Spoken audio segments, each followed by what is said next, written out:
LL Nation, what's good? Lucky Lefty Podcast. Shaun Davis, the original Lucky Lefty himself. Malik Zaire, the Onora boys are in the building. Brought to you by Onora Whisky. OnoraWhisky.com. It's that premium American whiskey, OnoraWhisky.com. And if you drink, make sure that you drink responsibly, as always. Yeah. We're getting it right and tight, baby, for this next move we're about to make. We gotta make sure our reads are crisp. That's right. Make sure we're doing everything right.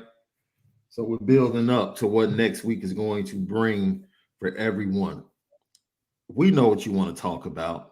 And I know you've been waiting all night. You're saying, yo, I know Shaun is going to have some things to say. And you're absolutely right. Definitely got some stuff to get off my chest this morning. Without a question.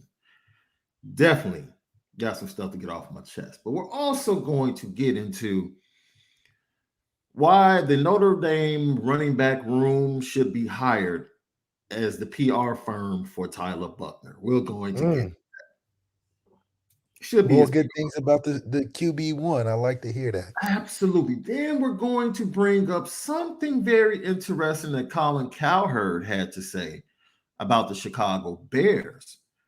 But in my opinion, it relates to Notre Dame. We'll talk about that as well. Chris Pink. Yeah. But before we get to anything, 7 to 8 billion, bro. 7 to 8 billion dollars. The Big Ten announces his new media deal.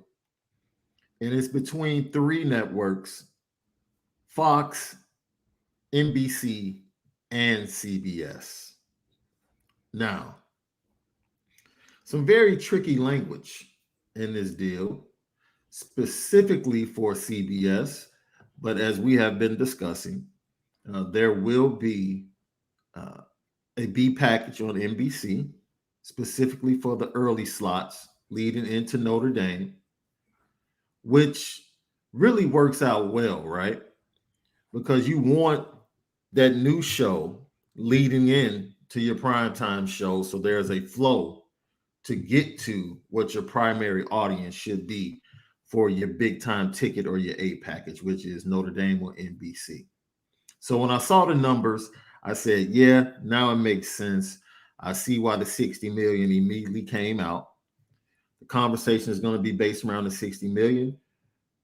All total, Notre Dame is looking to walk away with about 75 to 80 million per year when you talk about the money they get from the ACC, the money they get from the Big Ten, and subsequent conversations about how they're going to allow a pool or rotation of teams from the Big Ten to be on their schedule moving forward. Notre Dame's in a good position. And as we said yesterday, they said we couldn't do it. They said it was impossible. They said Notre Dame had no choice but to join the conference, or they would get pushed out or left out. Guess what? Notre Dame is still standing.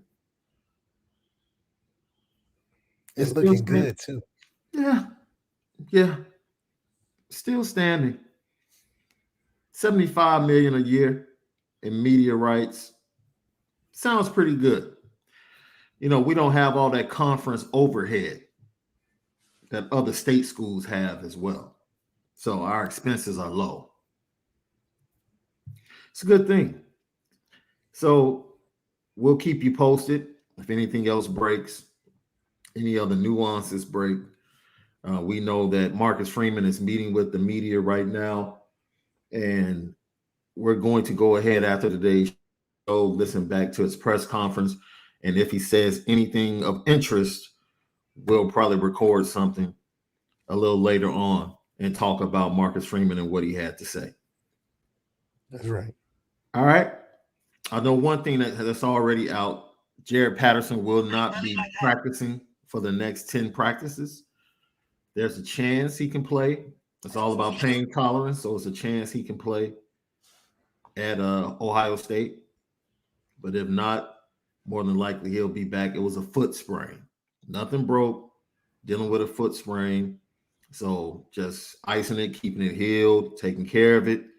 and making sure that he gets treatment. And if he can play, he can play. If not, Andrew Kristofic and the others will step in and make things happen. All right. So the backups are getting good reps for the next 10 days. That's one good thing. That's Yeah, one good and thing. it's a good thing because the one thing we know about a guy like Jared is that he's got a lot of games in the tank. Mm-hmm. So these little 10 practices, probably not much of an impact for him. If anything, it's good for him to get as healthy as he can before a long season like this. So in a benefit, it's really good to see. You get the confidence of the younger guys ready. And then Jared can be a plug and play guy at this point because he's seen it. He's been there. He's not nervous. He knows the calls. He knows what he's doing. So it's really just a matter of keeping him healthy. But from a knowledge standpoint, like you said, and Harry Hiestand is going to give those guys a lot of good reps and experience in those 10 practices or so Yeah. leading up to it. Maybe even a couple practices into the game week, depending on how Jared is. But I like the situation on that end. And hopefully Jared gets back sooner rather than later. Absolutely. Lucky Lefty podcast. So we transitioned a little bit over into the main topic of the hot topic that finally happened.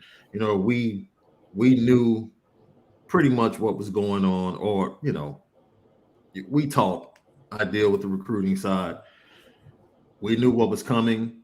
There was a slight chance that it would be delayed or might not happen, but it came down last night. Keon Keeley decommits from Notre Dame, and my biggest pet peeve. What's your biggest pet peeve, man? I think we talked about this on the phone. Stop releasing these decommitment posts, bro. It's mad corny. It's mad corny because number one, what it does is it incites the fans of the team that you're decommitting from. Like, don't put that in their face and then ask them to respect your decision. Like, what are you talking about? That's like telling a girl you love her, right? And then weeks later or a month later, breaking up with her in front of her girls. And then expect her not to wild out. You know what I'm saying? It's just, there's no reason. If you talk to the staff and you told the staff you appreciate them, why are you putting it on social media that you appreciate the staff? For what? You already had a phone conversation. It's done. And I'm sure in the phone conversation you said, Coach, I really appreciate you, everything you've done. You guys treated me well. But at this point, I just think I need to move on. That's it. Go rock out. Yeah. Go rock out. It's just corny. And then people get mad at the fan bases for coming at them, and then they want to bring up, well, they're kids. Look, man, well, the people around them need to handle the situations better. Yeah. Okay? If my kid decommits, we're good. You talk to the coach. Social media for what? For what? It serves no purpose. Who's putting the social media on after you decommit? Yeah. It's like you lose your dog, you upset, and then you run and cry on social media that you lost your dog. It's the worst. You can't double do it. No. You can't double dip. I can see if you didn't call nobody, right, and you went on Instagram and you said, all right, don't hit me up, don't do nothing, that would make sense. Because that would tell Marcus Freeman, don't even call me, bro. I'm telling the world on social media, so y'all don't even respect that decision. And I get that. Right. But don't try to call me and then perform afterwards. Because now I'm like, what you call me for? You see what I'm saying? Like you said. Yeah. What are you trying to prove at this point? That's like if any school fulfill their requirement for a position in a class and then put out a note or a post saying we are no longer recruiting these guys at this position anymore. We have all the guys we want at wide receiver or running back. We appreciate you coming to visit. We appreciate you taking the time to listen to us. and taking our offer, but we're ready to move on. Ain't nobody. What? It's like, man, stop. It serves no purpose. You're doing it trying to ease the angst of the fan base, and you do nothing but make it worse. Yeah, you trying to control how people feel about it. Absolutely. It's like, No. dude, that's not life, man. And the people around you need to tell you that's not how life works. That's not how life works. So that's my pet peeve. Before we even start talking about Keon Keeley, that's my pet peeve in general. Like with all these kids feeling like they have to post a decommitment post on social media. It's corny. It's corny. Don't do it. Don't do it. If you had the phone call with the staff, you handled it like a man. Yeah, it's not. Yeah, if you already talked to him, cool. Period. Don't run to the blogs talking about, yeah, I'm doing this as if nobody knows. Yeah. Yeah. So let's talk about it. Keon Keeley. We knew it was coming. I think on Monday I said that Notre Dame was still talking to Keon, and Notre Dame was trying to convince him not to decommit.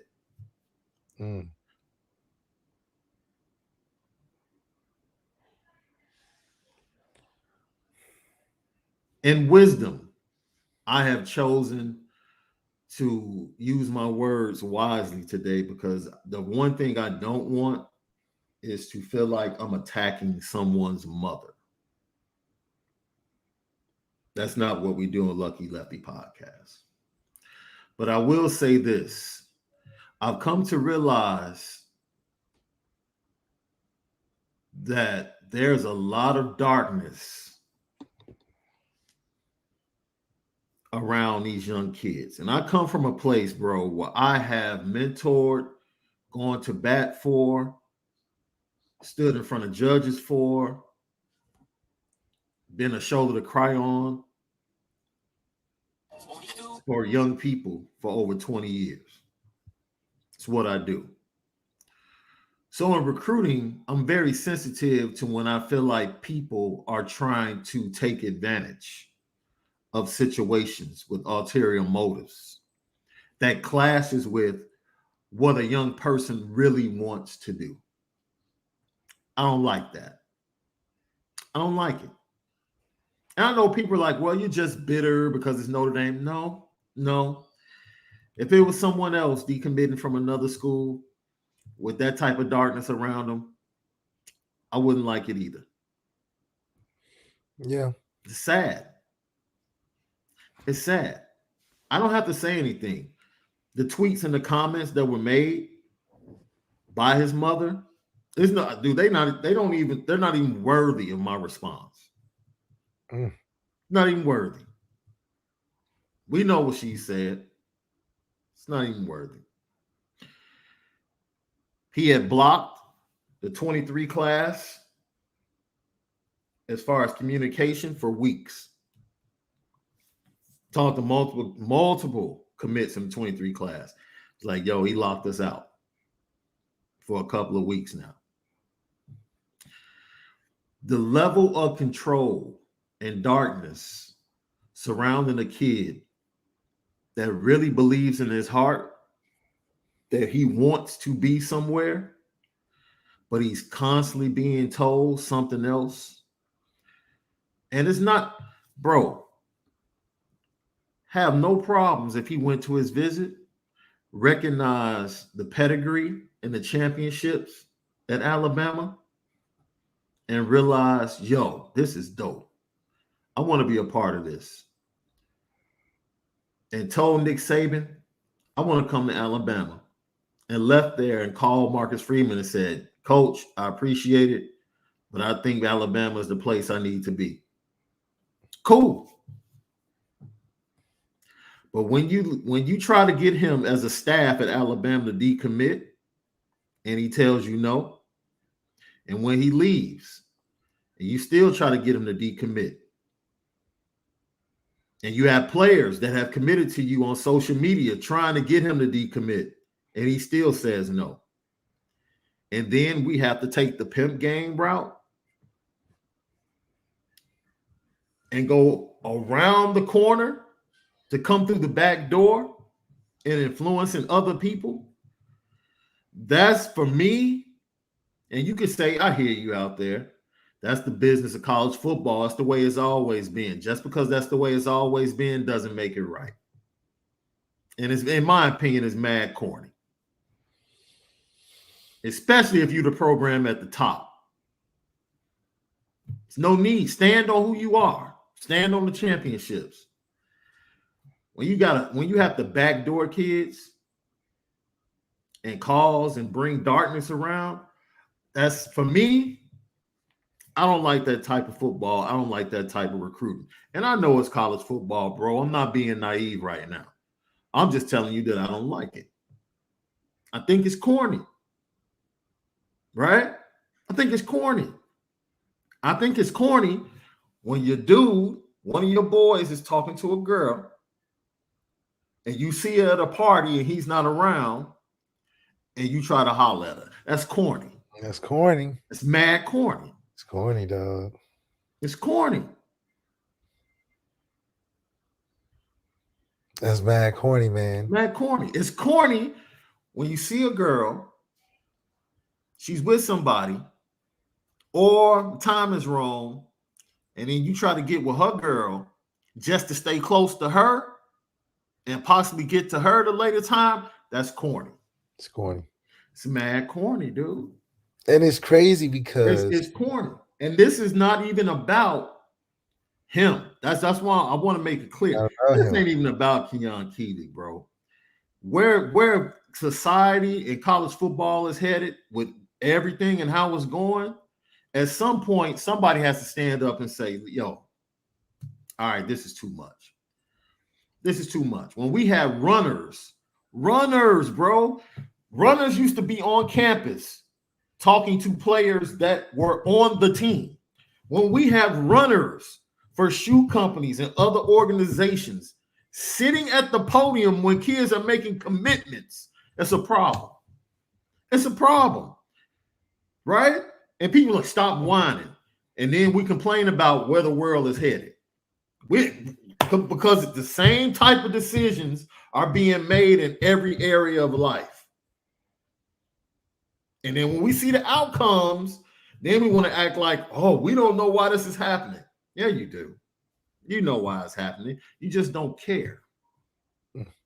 So my point, because I think I've been poignant, and I think I stopped short of really saying a lot of stuff that I want to say about this situation. I'm just going to end it with this, bro. We are Notre Dame. We're Notre Dame. And for those of us that get mad at us for being arrogant, you're darn right. We're the only school in the country that can remain independent and don't need a collection of other schools to get money from a network. Be mad about it. You're not us. You're not us. Bama needs Auburn. Bama needs Georgia to get money. They can't stand on their own. Clemson needs North Carolina. USC needs UCLA and Washington. Ohio State needs Michigan. Ohio State needs Michigan. You can't do it. You can't do what Notre Dame does, and you don't like it. So, you know how they say when people call you something, you might as well be it? I'm at the point now, you keep calling us arrogant, fine. We're going to be arrogant. You darn right. You're not us. You can't be us. You'll never be us. Most of y'all are trying to catch up on national championships and Heisman winners. Yeah, we haven't done it in a while. It's coming, though. Don't worry. And when it comes, we're going to let all y'all know. Yeah, don't let us win. When it comes, when it happens, have fun now. Have fun now. Because when it happens, it's going to happen. It's going down. And when it happens, all that arrogance that you put on us and you spoke into existence is coming full force. It's coming full force.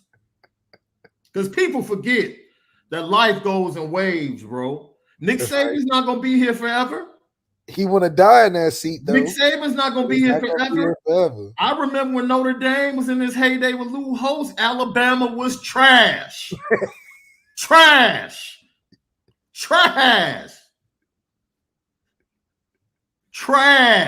They don't want to talk about that, though. They don't want to talk about that. Nick Saban basically saved your program. They think he is your program. Started when Nick Saban got there. Yeah. Trash. You want to really want to bring up the Shula era? You want to talk about that? You want to bring up that? The coach you got from Washington State? You want to bring up that dude? Trash. Everything goes in cycles, bro. Everything goes in cycles. And when all the independents that dominated in the 90s got ate up, and all the other school and conferences said, you can't survive, they told Notre Dame the same thing. And you know what the ugly truth is? You're a lie.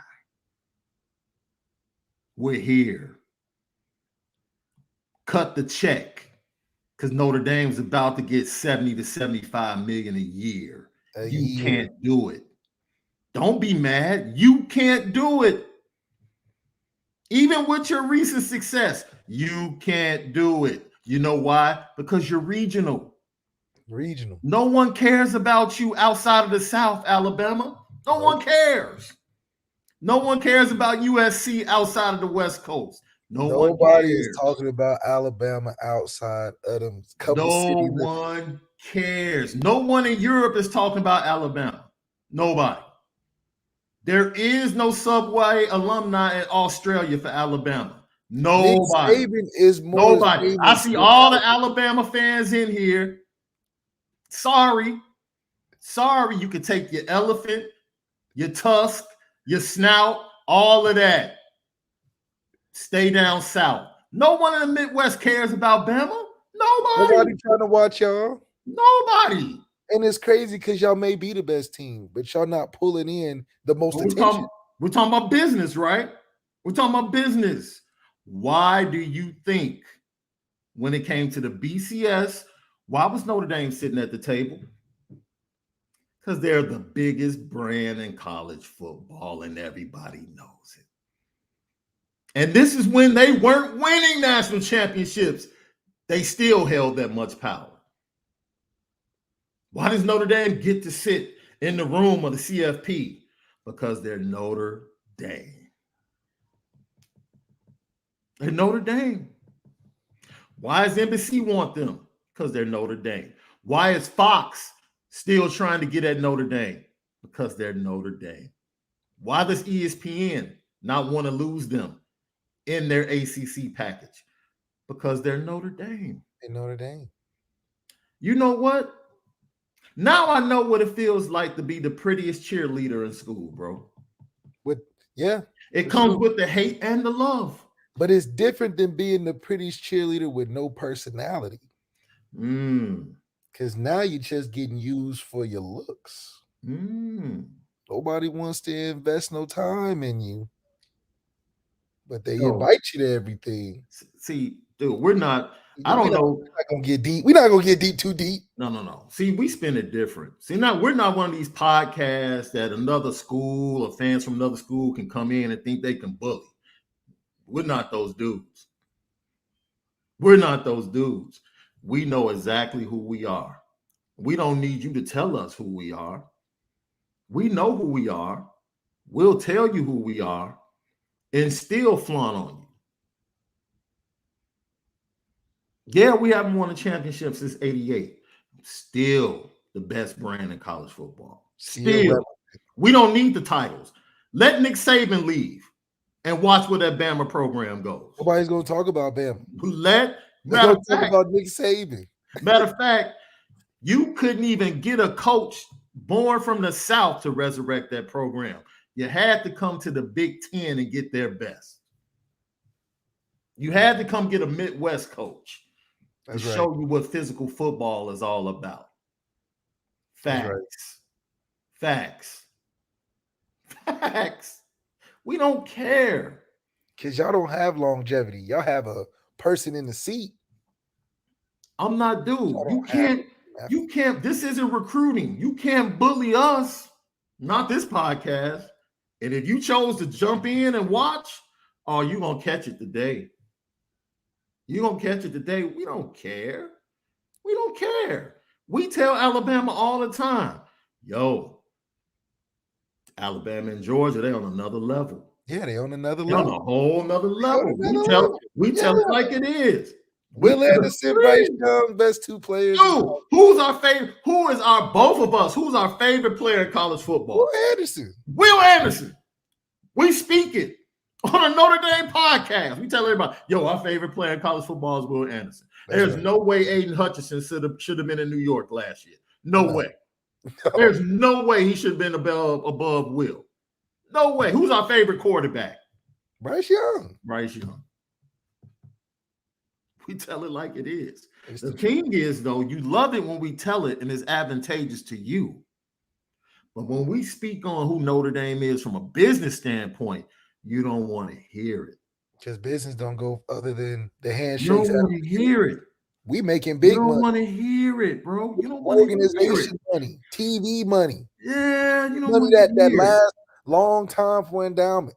Yeah. Y'all make fast money. Yeah. You know, fast food, handshake money, duffel bag money, exchange money, short contract money. This is the foolishness. This is when people, this dude right here, no one in the Midwest talks about Alabama, bro. We're here. No one talks about Alabama and Big Ten country. They don't care about your national championship. When has Alabama ever moved? They don't. There is no media coverage of Alabama in the Midwest. None. None. You're foolish if you think so. There's none. We live here. There's none.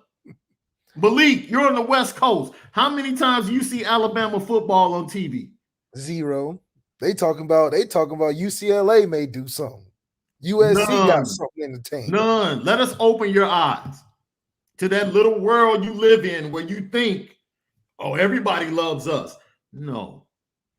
Nobody cares. No. What they say, Stephen, they say, we don't care. No one cares. College football is regional. And it only has one international brand. That's why they matter. And that's why you hate them. But that's okay. It's okay. The only reason you hate the pretty cheerleader is because you can't be with her. Because you can't get her. That's the only reason you hate her. That's the only reason you think she's stuck up, she's conceited, she's arrogant, da-da-da. You just have no shot. And you jealous. You got the Kevin Durant disease. You just jealous. It's like no matter how many MVPs you win. That's all. They not gonna love you like Steph Curry. That's all. No matter how many times that you do all these great things, you're never gonna be Steph Curry. And see, this is how I know. This is how I know people don't listen. People say stuff like, we don't like old fools that talk about kids. You need to work on your listening skills. Because the thing that I said is that I am a protector. I think I said that in 20 years, I am a protector of kids. Have been, will continue, whether it's my other side of life or in recruiting. My whole point was like, I dislike kids in any situation that are surrounded by darkness of other people's ulterior motives going directly against what they want to do in their heart. It's wrong. And if you, as an adult, you think that's cool, you need to go check yourself. And you might not want to have kids. It's just wrong. And that's where we've gotten in this space of college football and recruiting, bro. Well, we have runners sitting at the tables where players are making commitments. We've sunk that low. Now, this is Notre Dame. Even with Keon Keeley, Notre Dame went and flipped Boubacar Traore. when they didn't need him for numbers' sake. They didn't need anybody else on defense line, but they went and got him. You know why? Because they knew. They saw what was up. So let's go flip this kid. Bring him in. You know who else they have on the hook coming in for the Clemson game right before they make a decision? Another 5-star defensive end from St. Louis when they've already garnered 2 really good players in the top 100 from St. Louis. Garnered 2 more last year for St. Louis. Just keep the pipeline going. So it's like, cool. Like, Notre Dame is not hurting. Yeah, it hurts. You lose a player like Keon Keeley. We lost Dante. Your girl dumps you? Yeah, you're hurt. We thought we was going to get Dante. Right. We was hurt. We was hurt. But how we bounce back? That's it. Okay, that's all I'm saying. That's it. Don't get it twisted. Ain't nobody crying. We missed the number 1 in this one, but we got the number 1 in the next one. We got the number 1 in that one. Right? I can tell you already now, you're not flipping Justin Scott. How you going to do that? I know that. You're not flipping him. Hey, we have fun. We spin it different. We spin it different. Yo, you don't believe me? Because I didn't want to dig deep. I didn't. Because if you dig deep, then you start taking shots at somebody's parents and stuff like that. I'm not about that. It's a great intel piece over at Irish Breakdown on the message board. You can go check that out. Everything is on that bad fella. Everything. So all of this stuff and all the lies that are being put out there, you can go over to Irish Breakdown on the message board. You can get the full breakdown of everything that's been taking place from the Alabama visit up until today. It is what it is. Like, stop telling us this is the dumbest thing in the world. Like, something happens like this, and then you tell people that's just, what you're saying is just salty. What? What are you talking? Are people not supposed to be salty? That's the most idiotic thing I've ever heard. We trying to win. What do you mean? That's the most idiotic thing I've ever heard. We trying to win something. How salty do you think Georgia fans were when their best wide receiver that they just won a national championship with decided to transfer to Alabama? So Georgia fans are supposed to be cool with that? They're supposed to just be like, all right, no problem. No, they're salty. It happens. If you're not salty, that means you're not trying. Right. If you're not salty, it didn't matter. And we care. You don't care. Yeah. Keon played on our team. Of course we cared. That's why we recruited him. Period. Duh. We just accept the fact that we can be real about facts. If we lose them, we can bounce back and still be upset. But we not finna tank. Yeah. Either. We lose a 5-star, get a 5-star. Facts. That's the games we playing. I love it. I love it. And when you lose a lot of money, you're going to be mad. I love it. When you lose a potential 15-sack guy, you're going to be mad. I bought in the Dogecoin the other day, and I missed the big spike. I didn't take my money out. So what happened? I lost all that money. I was mad. Yep. So what? It happens. Dogecoin going to come back up, though. I'm not finna miss it again. So it's just we not tanking because we losing great talent. Now before, we wouldn't even have cared because we didn't try. Wait a minute. Rob Titoff.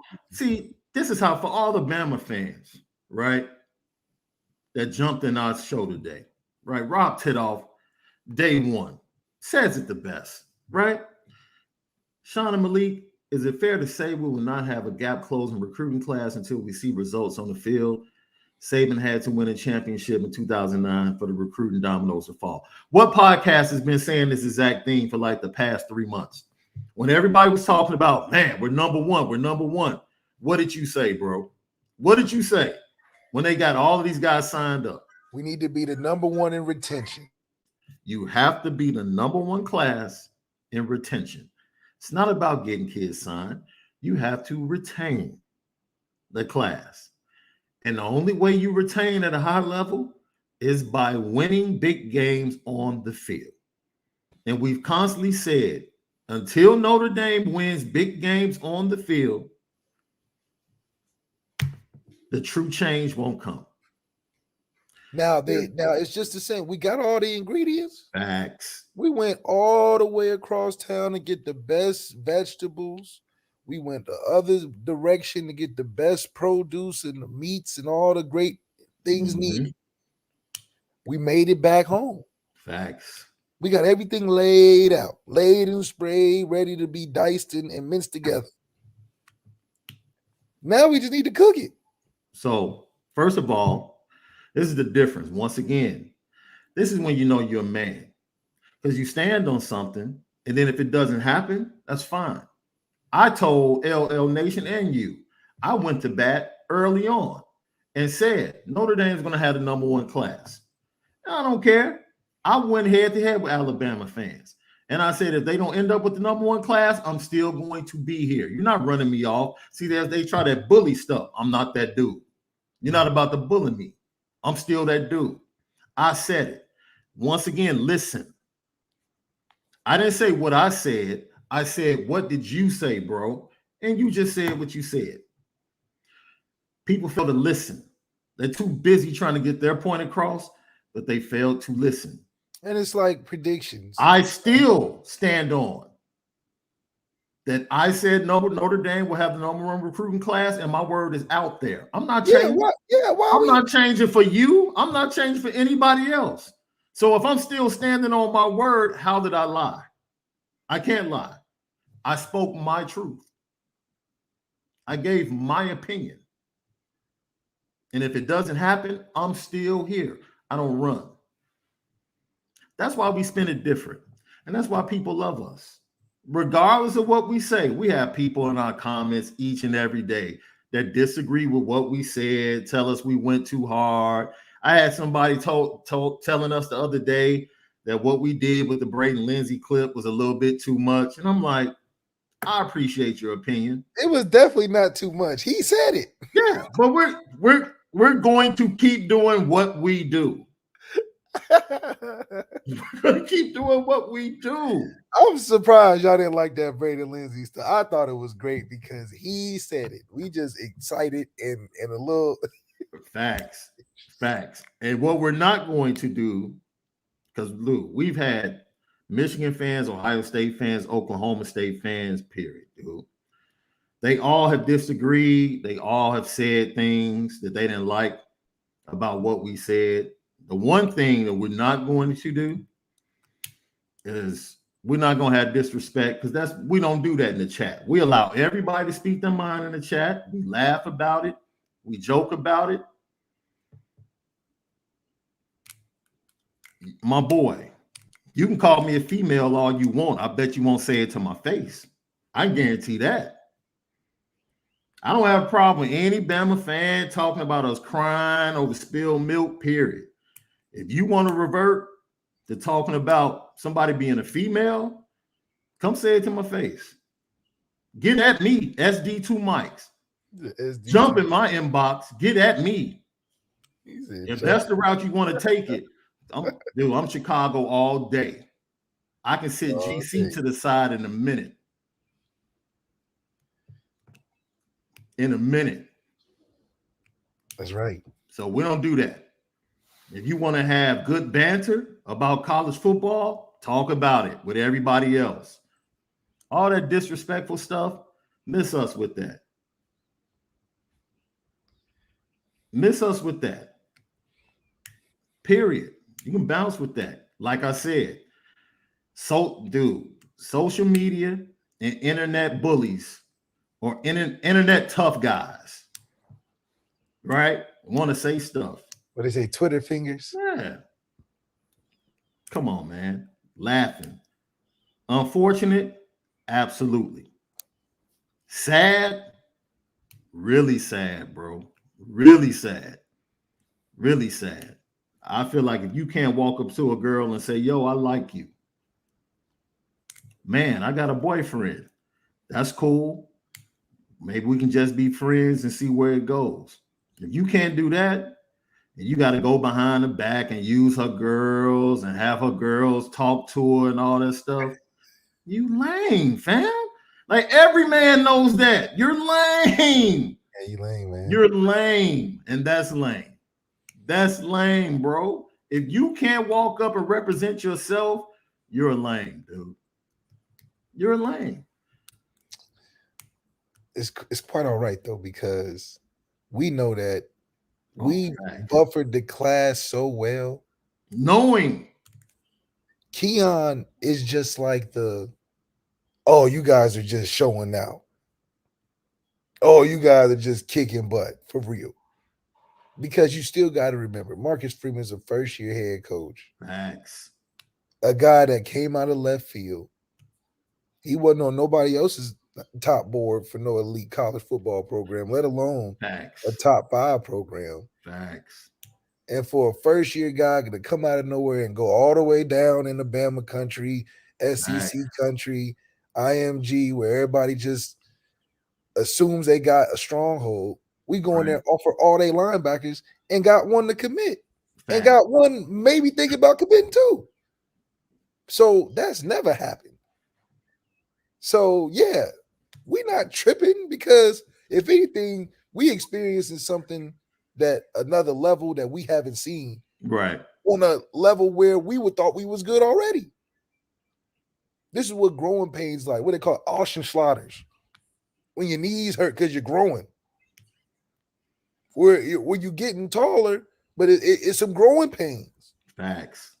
We thought being 6'5" was good. Right. We just stretching a little bit more. That 6'8" is gonna take a little bit of pain. Facts. Because we thought at 6'5" we can conquer the world. So now that Austin Slaughters, we're working it out. Because let me tell you, when we get to 6'8", ain't no checking us. What Brady Lindsay say? And if they get close, nobody in the country can do nothing with me. Because we got D&D. Is Alabama really got D&D, or do they just at the point where they're just grabbing the top of the tree? Yeah. Are they really got D&D? Or do they really got great players?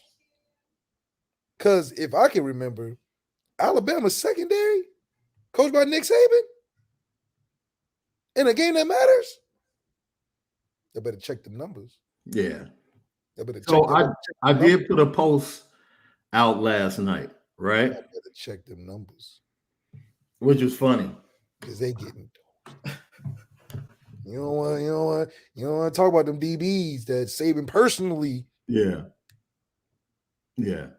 Has a hand in putting in the league.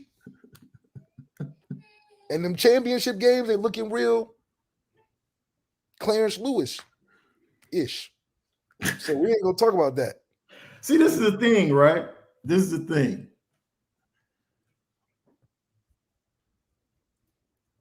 And we said this the other day. This is why, people like overrate and exaggerate. We don't do that. That's why we speak the truth about our team. I think that's why people love us. That's why we continue to grow at a fast rate. Like, we don't have to talk about having the number one offense, the receiving core we have, and the quarterback that's going to be the number one pick, but then ignore the fact that our offensive line was trash and returns 3 of the 5 dudes who was on there. The same linebacking core that was trash, they're still there, and just think everything's just magically going to get better, right? The same team that lined up and allowed Michigan to just push them around for 4 quarters. Just push them around. You return those guys, right? Now, as you said, Yo, you know what I think about Bryce Young. Like, Yeah, dude, what he showed to me proven in that championship game and that game against Auburn, there's no way as a GM I wouldn't take him as the number one pick. for sure. Like, I don't care how many yards CJ Stroud throws for this year. I don't care. That dude has shown me everything I need to know about leadership at that position. Everything. And that's the type of play we need from TB. Yeah. Those moments. There's moments in Bryce Young career that you can point to specifically and be like, "Oh, that was too good." Yeah. But as we continue to say, the world or this country is filled with really good football players, right? And that's why college football ends up being as wonderful as it is for like all fans on a Saturday. Like guys like us that really pretty much enjoy college football more than we love the NFL. Like Saturdays are better than Sundays. I mean, I wouldn't go that far for myself. There are a lot of people. There are a lot of people that feel otherwise. Yeah, that's right. There's a lot of people that watch college football intensely and don't even care about the NFL. Yeah. Like a lot of people in this world that do that. That's true. I'm one of them, right? I'm sorry. I live in Chicago. It's not too much professional football to be happy about. Wait a minute now. You got a team 5 hours away in Southern Ohio now. Never. Let's not act like they not right there. Never. But moving on. My point and you got a team in Wisconsin that's not too far. Never. Moving on. But my point is, this world is filled with really good football players. That's what makes college football what it is. That's right. But those special players, dude, it's not a lot of them. It's not a lot of Bryce Youngs floating around. It's not a lot of CJ Strouds floating around. It's not a lot of Jameson Williams floating around. Not a lot of Chris Olave's floating around. Not a lot of Garrett Wilson's floating around. Like, you have to find these guys, right? You have to be able to develop. You have to win games to be able to attract them to your position room at whatever school you're at. As much as you want to talk about Georgia, they struggle to develop quarterbacks for some reason. As great as they are, they struggle to develop quarterbacks. As strong of a program as they are, they struggle. I mean, look at Aaron Murray. Aaron Murray was there 4 years. 4 years. Todd Gurley, bunch of talent. Absolutely. And Aaron Murray was just a Jake Fromm in the future. I mean, in the past. Absolutely. And we're Notre Dame fans and media personalities that can be honest about who Notre Dame is, understanding that even though Notre Dame is a top 5, 6 program, they are a step behind Ohio State, Georgia, and Alabama. Wait a minute. Let's just keep it real. We're really top 3. That's your words. Think about I say top 5, 6. You say top 3. Just started really being dominant in the last decade. Yeah. But before that, yeah. What was Clemson? Nothing. Yeah. We reach back to the damn near 80s. So if we talking about updated resume to this day right now, yeah, we're definitely top 3. It'll be us, Bama, and Ohio State. Them other teams that just got hot, I'm not giving them that credit yet. We got too much history. Come on, man. So, look, bro. We didn't even want to talk about this as much, but it's like, yo, it is what it is. That's basically what we wanted to tell Notre Dame fans today. It is what it is, man. Like, don't hold, please. If you said something negative to that young man about his decision, come on, be better than that. Be better than that. We only do that if we don't have good programs. You know what I mean? Just be better. Only programs that need good players. Yeah. because they program couldn't survive on just the foundational pieces Facts. or develop the pieces that are already there. Think about it. Keon Keeley isn't changing the Notre Dame program's life his first year. We're going to win 10 games without Keon Keeley this year and next year. Facts. So we don't have no reason to cry. Now, if I was a Michigan, Texas, Florida, maybe, I'm upset. Because Keon can give you 3 games on the 6-game season you was going to have. Yeah. We 10 games with or without Keon. Yeah. This year and next year. Yeah. Keon's impact wouldn't be on the team until what? His second or third year, maybe? Let's be real, Notre Dame fans. We have nothing to be upset about. It's crazy, though, because I had somebody, I guess, I don't know, from another fan base tell me last night that, Notre Dame doesn't develop defensive linemen. I said, dude, our last 8 starting defensive linemen that graduated are in the NFL. Kurt Hinish was literally playing for the Texans, making sacks in preseason games. Like, what do people do? They just go off of narratives and do not even think about researching facts. Like, the D-line coach is no longer even here. But one thing Mike Elston was able to do was develop NFL talent. On the defensive line. Rolodex is crazy. So what are we talking about? Like, if you're going to defend your team, defend your team. Honestly, Alabama fans don't even have to talk a lot. Just point to your banners. Period. Don't point to nothing else, though. Just point to your banners. Don't point to nothing else. Don't point to the school. Just point to your banners. Just point to the things that hang in the rafters. Yeah, dude. But don't act like. Don't act like you can point to no money. Don't talk about no nothing. Don't act like that era before Saban. Don't act like it. You don't want to talk about that era. Because a guy like me, like, I'm not caught in the moment, in the present. Like, I know college football from the day going back all the way to the 60s and 50s. We can talk about it. Every program has lean cycles. That's how life goes. Programs get on top, then they go back down. And they wait their turn to come back up again. And it's coming. It's coming. And when it comes, just know that all of that talk that you put on Notre Dame fans and the fan base, expect that seed to come back 100-fold. Because they're going to talk that same ish.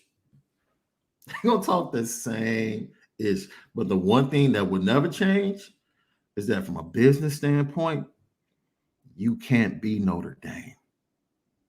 Just accept it. Just accept it. And it's all good. Lucky Lefty podcast. We talked about Tyler Buckner. We talked about getting back to bully ball a little bit earlier this week.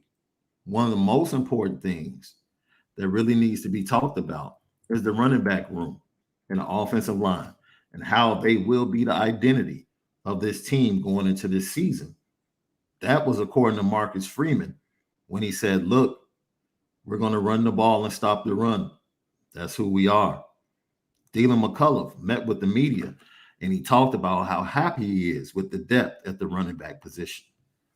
We've been excited about the guys, just their focus, just being detailed, dependable, and disciplined throughout as far as what our main standard, core standard is as a running back group. Specifically, across the board, really like the things that Audric is doing. He's been showing all the capabilities you want to see, the proficiency and the consistency you want in a lead back. The same thing for Chris Tyree. I've really been doing some great things as a space guy. Been very healthy, obviously, man, explosive. Picked up some needed pounds. Been really looking good in pass protection. Logan, man, for everything that he can do, he's really been showing well, really showing some nice pop out here today. Continuing to be competitive, continuing to be a team guy, room guy, unselfish. And when his opportunities come in the role in the situations that he's able to go in, based on him and his red jersey status, he's really done well. Jerome Payne, really been happy with him. He started off the first day. I'll say this. The first day, the guys are great every day. He started off at 30%. He really had a down first day, which is not, which is to be expected for a guy first time. Understanding the standards and the expectations. He went on and finished, up till yesterday. He was over 87%, which gives an indication of what he did the next several days, as far as how he is, as far as his consistency and attention to detail, technique, and playing with all his fundamentals. So really been happy with him, just the way he's been moving around. Put him out there with the ones today to do some tempo just to see. I like to stress guys out and see what the new guys can do, and he handled that well. So, that's great to hear for a freshman. So, I can tell you one thing, Jerome Payne, the one thing that shocked me the first practice was, this kid has tree trunks for legs. Oh, yeah, like he's from Ohio, okay? So one thing about that is he's going to be built the right way. And whenever you built with that low center of gravity, when you got that Ohio food plan and them Ohio weights on your back, and you done put the work in because you got nothing but space and opportunity, you may be underrated going in, but the one thing you do know, you can turn around and hand that ball off, and he going to get it in. And that's one thing that I think is underrated because he's not going to pop necessarily. But the defense, they know about Jerome Payne trying to tackle him. It's a load. Aldrich has a load, but he's kind of top heavy. Jabron's built more like a Saquon. Right. So it's some good things down the pipe coming. And Dylan McCullough also talked about the different types of runners he has. He talked about Chris Tyree and what he brings. We already know what the Hulk brings. Your boy Aldrich Estime. We're going to get to him in a few minutes. But going into this season, they were given the ultimatum, and this was before all, the injuries at wide receiver. They were given the ultimatum like, you're going to set the tone. This run game is going to set the tone. This offensive line, defensive line, you're going to be the tone setters for this team. And I think being echoed by the wide receivers and the running backs pretty much lets you know that this team has an identity and knows who they are. You have to feel good about that. Absolutely. One thing that we struggled with through the seasons is not having a true identity because we wanted to be a play action run team, or then did we want to spread and throw it to Will all over the lot? Yeah. Did we want to run 1,000 yards with CJ, or did we want to be a multiple offense? So I think Marcus Freeman keeping it clear. We're running the football. We're going to out physical you.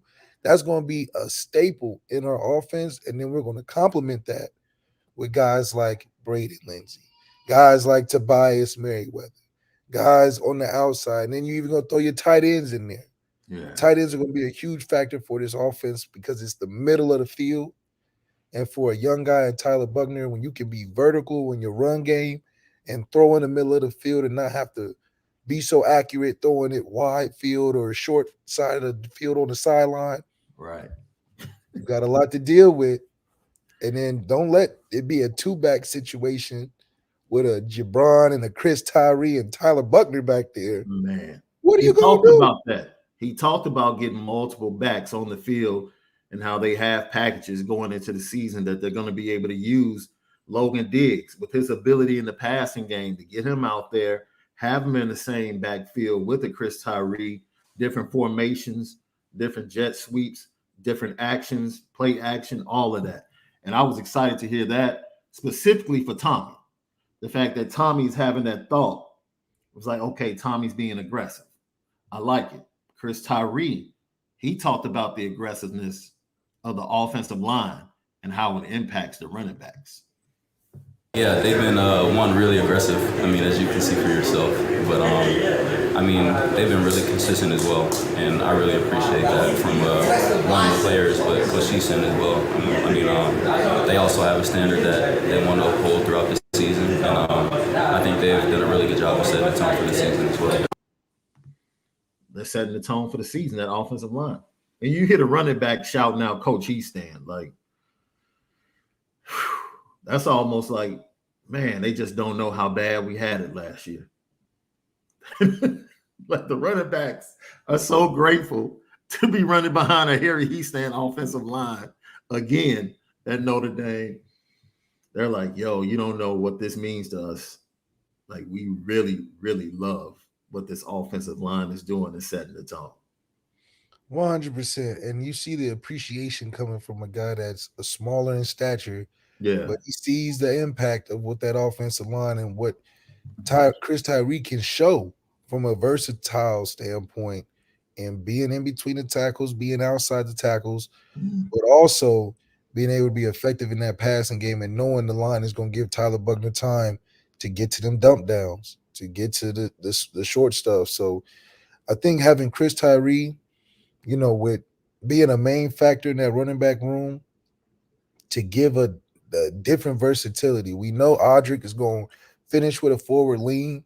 Yeah. You know, he's going to have some guys jumping on his back, but then Chris Tyree is going to have guys chasing him. Right. And then you put a guy that you're going to have to bring the whole team to tackle, and then a guy you got to chase. That's a great mix. And then you get a guy in there that's a quarterback that, you know, if all else fails, his ass is going to run hard. Said all else fails? He going to run. So any 3rd and 4 situation, if they cover deep, Tyler Buchner's going to run through walls, get that first down. So I think it's going to be really tough for teams to just lock in on making us one-dimensional, right? Because Michael Mayer being in the middle of the field with a couple deep threats thrown in there with a Styles and a Lindsey here and there, with the confidence they have, what are you going to do? Tommy Reese has the, you know, acumen to put us in position, but now with a dynamic quarterback, we can put it all together. Lucky Lefty podcast, talk about putting it all together. That's what they're going to be looking to do. And up to Chris Tyree, he loves what he sees from his quarterback. So Tyler, as a quarterback, you know that he's going to be out there running. We're going to have design runs for him as well. But it's also a really good addition in terms of read options and option plays and stuff like that. So we have to have a good relationship, and whether or not he's pulling the ball or whether he's giving it to us. So that's something that we've really been working on throughout camp. Yo, you love hearing the impact that he has on the running game. You talked about yesterday. You want to be able to see him make the big plays in the passing game that's ultimately going to lead this offense to being one of the most explosive, that they have the capabilities when you look at them on paper to get to that 40 points per game mark that they've been struggling to get to over the past 2 to 3 seasons. And we only can get that with Tyler Buchner hitting those pass plays, because the thing we do know is that we're going to eat up a lot of yards in the run game. Yeah. We can have 400 yards rushing and have 14 points on the board too. So it's going to be very important for Tyler and Tommy Reese to know that scoring offense is going to be impacted by your downfield explosive plays. We know we can grind the team 4-minute offense. We know we can be physical up the middle and get the tough yards and extend drives. But at the end of the day, we got to put it in the end zone. So I love the fact that Chris Tyree acknowledges, just like everybody else, that Tyler can run and do the RPO and make great plays with his feet. But if we ever were to get down, even in the first game, by Lord behold, 2 touchdowns, because you know Ohio State can score it in the drop of the hat. Right. Do we have the offense to come back from 2 touchdowns scored? Because you're going to have to put that pig in the air a little bit. And can Tyler Buchner do that under pressure? Because they're going to give you all the run yards if they up 14. Yeah. But can you make that big post play when we done sucked them up one time? Can you make the throw? Because if you can't, they're going to let you run all game. Yeah. They're like, oh, okay, we up 14, good. Just tackle. Come up and tackle. Come up and tackle. And that's the biggest concern going into it. Mm-hmm. But I do believe defense won't let us get down 14, but it can happen. This is one of the best offenses in the country. Your boy, the Hulk, Aldrich Estime, talked about giving teams thoughts about wanting to come up and tackle him, how the O-line is fared, and just the overall competition amongst the running backs. Oh, I feel really comfortable. I feel really comfortable. I feel really confident. I feel like Coach Heinstein's getting them really ready. I just feel like we're just gonna have a real good year. This O-line been working as a unit together this fall camp, and they're getting their confidence up. So I feel like we're just ready to go for week 1. Talk about them being cohesive. How is the running back room being cohesive and making sure you're ready for the season, then also rooting along Logan Diggs and his recovery? Oh, well, we're all just competing. We're all just pushing each other every day. Even though we're competing, we're here for each other. We're all brothers. So when someone makes a good play, you go pat them up. When someone makes a bad play, tell them what you saw wrong, that what they could do better. So every day is a new day. We're just all competing, just trying to make each other better. It's just trying to make each other better. We keep hearing, the one thing we keep hearing, though, is that offensive line is setting the tone, bro. You know that. When you got Chris Watt and Harry Heaston directing the ship, the trenches, I think, are going to be our biggest advantage in every game this season. Yeah. We're going to talk about Manti Te'o a little bit, his documentary on Netflix. I'm going to tell you why most people think he deserves an apology. I'm going to tell you why I push back a little bit. We'll get to that. So, Aldrich Estime also talked about his quarterback and why it's so important to have a great relationship with him as a running back in this offense. It's good for us. I feel like we just kind of know who's the guy, so we can besides just competing, we just put the ball down and go. I feel like Buck is ready to go. I feel like we're going to complement off each other well, so I'm just ready to go with him. They'll lead us to a national championship. You heard that at the end? Yeah, yeah. I told you that he needs to hire the running backs as his new PR firm. Yeah. I like. Hey, that's how you do it, Aldrich. That's how you talk about your quarterback. They was listening. They was like, "Oh, you threw a little nugget in at the end." He said, "Leave where to where?" That's what he said. Oh, you like it like that? Yeah. Okay. Buck, you hear? He called him Buck. Buck, you hear that? Your running back expected big things from you, so that's what we like to hear. It's time to put up a shut up right here on the Lucky Lefty podcast. Go follow us at SD2 Mics and at Malik Zaire 8 on Instagram, on Twitter, and then on Instagram Overtime Malik on Instagram. I don't know why I lost it for a second. Just trying to think about stuff. So, have you ever? Let's get to this. Motivation. In my opinion, Nick Saban,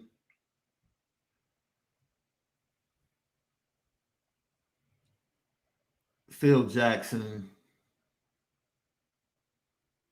Lou Holtz, Jimmy Johnson, just to name a few of some of the greatest motivational coaches you'll ever come across. If you ever get a chance to YouTube some of their pregame speeches, their methods aren't the same, not fire and brimstone, but the way they get it done and the way they connect with their players is absolutely amazing. Lou Holtz was back on campus this week. He got a chance to talk to the team. And what he shared with them in this clip is just another glimpse, even in his old age, that Lou still has it. It's like any other newspaper. You have the front page, or people want to read the news. You have the comics, or people can't read. And what happens is you have the editorial page for people who can't think. But if you really have a faith and a belief in one another and what you're doing, people can tear you up. People can say negative things. People can doubt you, but you can never doubt yourself.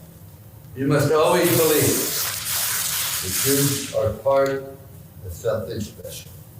And no matter what happens, people can't tear you up, they can't tear you down. No matter what happens, when you have a faith and a belief, I used to do this with a phone book when I was younger. But if you have a faith and a belief, you'll find a way. But I'd make Ben check the night before a game.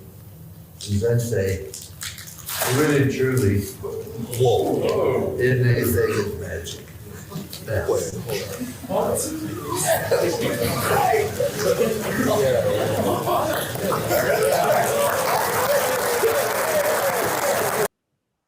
Yo, I'm gonna be honest. I didn't know where he was going with that. I was cool with him just ripping it up and just saying, you know, stick together no matter what. Straight up. I didn't expect the magic trick. I'm like, yo, okay, Luke, I see you, man. I see you. And we will forever remember. After the game, we'll fight. Just make sure you say Jimmy Johnson's as for me. Like that goes down in history.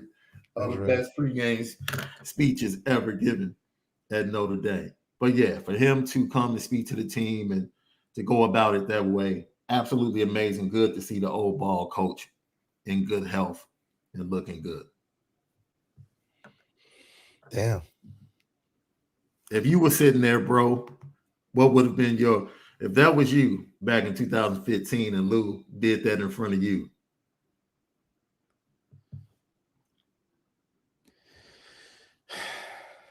I don't know, man. I think first of all, I love magic tricks. Okay, there you go. Wait a minute, card tricks or magic tricks? I like card tricks. The card trick's always cool, but that's like the same as a card trick for me because you just talking and talking whole time you doing something and like and I'm sitting right there, so I'm thinking like, man, I went to a David Blaine concert growing up or a performance growing up. I thought it was the coolest thing ever. This man was just doing everything. I just couldn't. I think it's just the thing that you sitting right there, you just can't believe that you missed it. And like you said, you didn't know where he was taking it. Right. So you're just like, man, what's this man talking about? He did ripping anything. And next thing you know, he bomb. And it all made sense. You're like, oh, this man he practicing or something. Yo, so look, I think that's fantastic, man. Just to have that connection once again that wasn't there, to have Lou Holtz back speaking in front of the team, and to have players feeling like they're welcomed again back in Notre Dame. It's an absolutely great feeling to have, bro. Like you can actually go to a game this year, bro, and get love. How long has it been? Long time. Long time. Lucky Lefty podcast. Before we go, bro, have you ever wondered when you look at, I don't know about you, like you look at the Super Bowl and like how the field looks immaculate. Like every time you go see a game, it's like the start of the season, especially for baseball. You see the logos like out in the grass, and pitcher's mound looks immaculate. The dirt looks just untouched. You can see the grains from the stands. Everything looks beautiful. And it made me wonder, like, what went into this? And, you know, someone videotaped the football field being painted down at LSU. And I just watched as the numbers were painted. It was interesting to me. Maybe it's not interesting to you, but I thought it would be cool to show.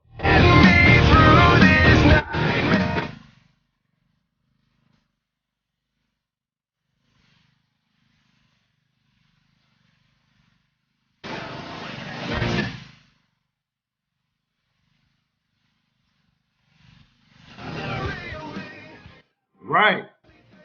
That's what I'm saying. Like when you see the numbers, you would never think like, oh, this is how they do it. I was I mean, intrigued. I'm sorry. the precision is crazy. Right. By hand. It's crazy. Because if you think about it, you really can't mess up for real. No. That's crazy, bro. That's fantastic. That's fantastic. So now I'll look at a football field and in between the numbers, totally different, knowing what really goes into it. I agree with you, K-Mac. That's why I cut the music down, because it was kind of getting on my nerves, man. So shout out to everybody that joined in, tapped in with us today. We appreciate you. Continue to support the Lucky Lefty Podcast YouTube page. Got a super chat that just came through. Want to make sure we get to it. Palo 27, thank you. We appreciate you. Damn Lou, still the big G. Love that man. Save his ass for me. Thanks for the content every day, LL Nation. And my morning coffee, just the best. Yo, we do it for you guys. Absolutely. We appreciate you. And the most amazing thing is that we get to come back and do it again each and every day. That's like the best thing in the world.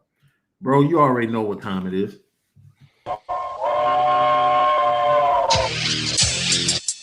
Petticoat, petticoat, petticoat junction. It's time to get petty. Oh, we did a good job executing. Are you upset with something? And fire up the Petticoat Junction train. I just don't like you. You don't? No. What is today's petty historic? Petty Junction.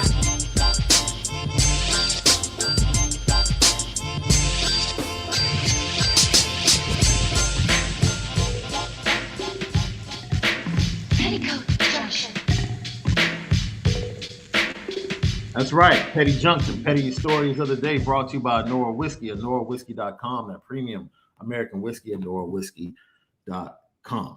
So, bro, Aqib Talib, bro, I didn't know. He should have been on the petty train days ago. But our heart's prayer and our condolences go out to the family of the football coach that lost his life at the hands of former NFL player Aqib Talib over a dispute in a youth football game. Like, I think it was his brother, though. It still, dude, my heart goes out to everyone involved. My heart goes out to Aqib Talib's family. On the others, like everybody. Because it's just tragic, unfortunate. Maybe, he had been going through some things. You just never know. And whatever it is, man, it wasn't worth shattering your family.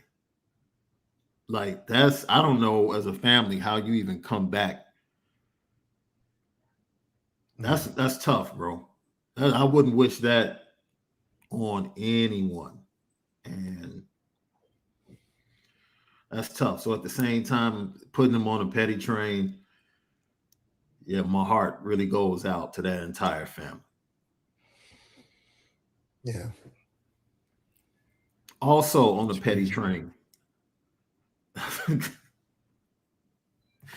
Hey, man. Kevin Durant needs to relax, bro. He needs to relax. You know he bought a $13 million crib in Boston, right? He bought a $13 million. Kevin Durant might be one of the best professional trolls of all time, man.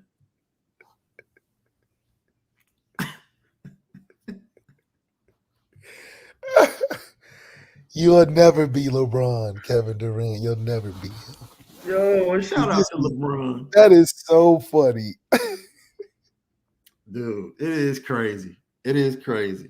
Absolutely crazy.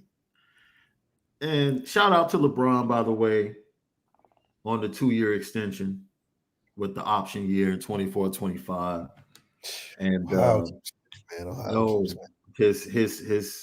wants to play with Bronny. So I hope he gets a chance to play with him. I really do. I think Bryce is the one, though. Bryce is the one. Boy, that cat Bronny put it on that Frenchman's head, though. I know that. did. He He put did. it on his head. But yeah, and shout out to Malachi Nelson for signing with Clutch. I mean, he's so famous already, man. That's crazy. Malachi might break the bank. He just might. He might. Or even throw a pass. Yo, special guest for you guys tomorrow. Stay locked in. It will be a later show. I'll be at practice tomorrow morning. And then I'll come back and we'll get at you guys. We'll post when we're going to do it. We're going to both go listen to the Marcus Freeman press conference because it was going on simultaneously during our show. And if there's something really important that we deem needs to be talked about today instead of waiting until tomorrow, we'll get back with you guys at that time as well. LL Nation, me personally, much love. You guys didn't have to jump down, cats' throats. Dude, that stuff doesn't hurt me. My life is living proof of who I am and who my family is. But much love and appreciation for the way you guys handled that situation and protected us, stood up for me. Much love. So until tomorrow, we'll see you. And most of all, make sure that you spend it different. Have a great day.